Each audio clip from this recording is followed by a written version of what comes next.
Never ever post a video again.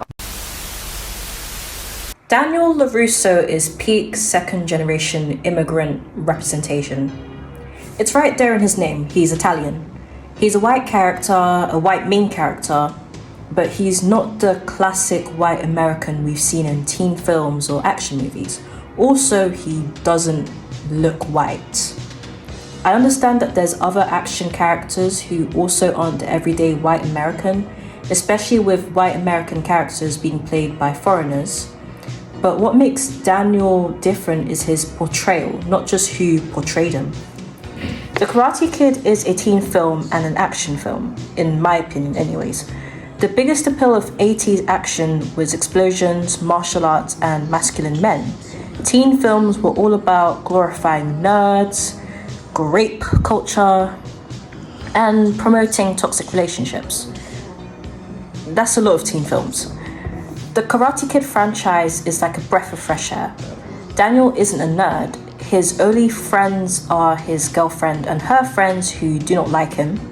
They are his only friends because he has become an outcast after an incredibly bad first impression with a group of boys who probably aren't even the popular kids. Does he take it all the time? No. He gets back at them when he can. 5 against 1, Daniel will always find a way to fight back. He is sporty, but he's not super into sports. He has very normal interests and doesn't listen to heavy music. He's not a weird guy, he's completely normal. He has very normal interests.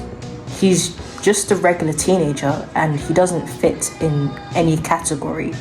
That's how regular he is.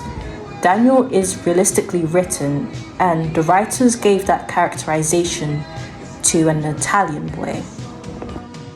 This lower-class Italian boy who just moved from Jersey is almost everything I've dreamed of.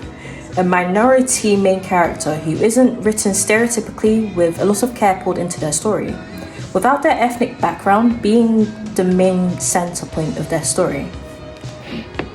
My best example of that would be Marine Moreau. Now that I've mentioned he's Italian over 50,000 times, let me talk about the history of Italians in America. Once upon a time, they weren't seen as white and were othered. They were,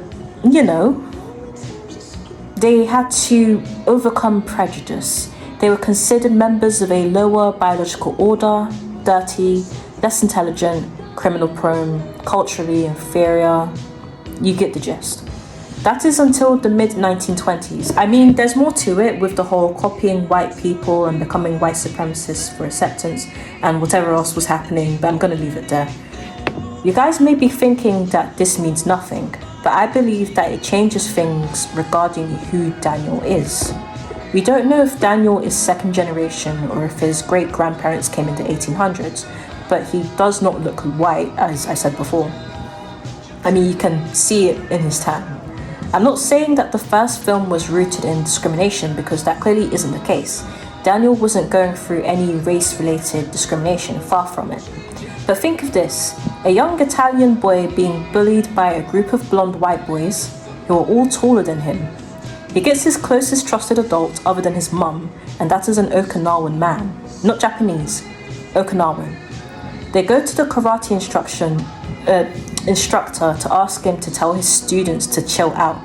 That karate instructor is an aggressive white guy teaching Tang Sudo to a majority white class with one black kid. Chris wants problems. In fact, I'd even say he's glad that his students are bullies. You think he's teaching them to protect and defend their country? No. He's teaching karate for the sake of chaos and living through his students. He wants Daniel obliterated. He already came up with a nickname when he saw Daniel, and that was calling him a prima donna, emasculating Daniel, only for that prima donna to beat all his students and win the tournament.